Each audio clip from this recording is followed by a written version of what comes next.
such futile things as pineapples and hollyhocks to the really uplifting work of providing the people with gas that was redolent of the spices of Araby, I resolved to do the thing myself. "He is a man of real inventive genius," said the March Hare, anxious apparently to square himself with the Hatter again. "Thank you, Alderman," said the Hatter. "It is a real pleasure to find myself strictly in accord with your views once more. But to resume, Miss Alice, as I say, I resolved to tackle the problem myself." "Fine," said Alice. "So you went in and studied how to make gas the old way, and then—" "Not at all," interrupted the Hatter. "Not at all. That would have been fatal. I found that everybody who knew how to make gas the old way said the thing was impossible. Hence, I reasoned, the man that will find it possible must be somebody who never knew anything about the old way of making gas, and nobody in the whole world knew less about it than I. Manifestly, then, I became the chosen instrument to work the reform. So I plunged in, and you really can't imagine how easy it all turned out. I had no old prejudices in gas-making to overcome, no set finicky ideas to serve as obstacles to progress, and inside of a week I had it. I filled the gas tanks half full of cologne, and then pumped hot air through them until they were chock full. I figured it out that cologne was nothing more than alcohol flavoured with axiomatic oils—" "Aromatic," interrupted the March Hare, forgetting himself for the moment. The Hatter frowned heavily upon the Alderman, and there is no telling what would have happened had not the White Knight interfered to protect the offender. "It's still an open question, Mr. Mayor," he observed, "if axiomatic applied to a scent is constitutional. If an odour should become axiomatic, we could never get rid of it, you see. And I think the Alderman has distinguished authority for his correction, which—" "Oh, very well," said the Hatter. "Let it go. I prefer axiomatic, but the private predilections of an official should not be permitted to influence his official actions. I intend always to operate within the limits of the law, so if the law says aromatic, aromatic be it. I figured that cologne was nothing more than alcohol flavoured with aromatic oils, and that, inasmuch as both alcohol and oil burn readily, there was no reason why hot air passed through them should not burn also, and carry off some of the aroma as well." "It certainly was a very pretty idea," said Alice. "All the M.O. ideas are pretty," said the March Hare. "It is only the question of reducing beauty to the basis of practical utility that confronts us."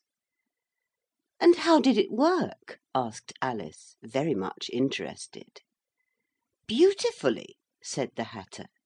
"Only it wouldn't burn, just why I haven't been able to find out. But in the matter of perfume it was fine. People who turned on their jets the first night soon found their houses smelling like bowers of roses, and a great many of them liked it so much that they turned on every jet in the house, and left them turned on all day, so that in the mere matter of consumption, twice as much of my aromatic illuminating air was used in a week as the companies had charged for under the old system, and we used the same meters too. In addition to this, as a mere life-saving device, my invention proved to have a wonderful value. In the first place, nobody could blow it out and be found gas-fixturated the next morning. Good word, that. So much more expressive than the old privately owned dictionary word asphyxiated, said the March Hare. The Hatter nodded his appreciation of the March Hare's compliment, and admitted him once more to his good graces. And nobody could commit suicide with it the way they used to do with the old kind of gas, because, you see, it was, after all, only hot air, which is good for the lungs whichever way it's going, in or out. We use hot air all the time in our administration, and it is wonderful what results you can get from it,' he went on. But it wouldn't light. In fact, when anybody tried to light it, such was the pressure it blew out the match, which I regard as an additional point in its favour. If we have gas that blows out matches the minute the match is applied to it, does not that reduce the chance of fire from the careless habit some people have of throwing lighted matches into the waste basket?' 'It most certainly does,' said the White Knight gravely, and in such tones of finality that Alice did not venture to dispute his assertion. 'We're all agreed upon that point,' said the Hatter.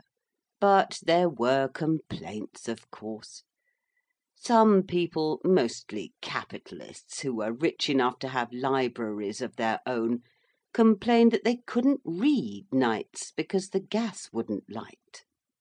I replied that if they wanted to read, they could go to the public library where there were oil lamps and electric lights.